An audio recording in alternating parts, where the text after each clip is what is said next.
Mubaarak. Abadan yoo atummaan ol seentee buusi gootichi kuni atii gartee bocola kanaan hin arrabfamu.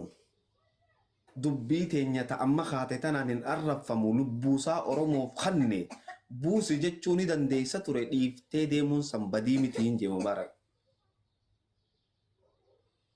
Ustaaz iluudhaaf wal galee mollaayitiif wal galee biyyuu wal galchee fi nu arrabsiise jedhame goota kana fakkaatu immoo yoon ol gale dhageessanii goota kana fakkaatu na hubadhaa ustaaz. Goonni isaanii qofaa mi bargoonni san xiyyaase Mubaarak keetiisi. Nan beeka. Isaan itti naadhiisi iluu fi kana biraa deema wanni nin jechaa jiru wanni san dhiiftee deemuun badiidha moo badii mitiin jechaa jira akka feete yaadi nin beeka akka itti yaadaa jirtu. Isin maal jettani? Badii jettani ustaaz. Ani badiidhan jaa zaahira lafa taa'uun dubbadha maaliif jennaani ol seentee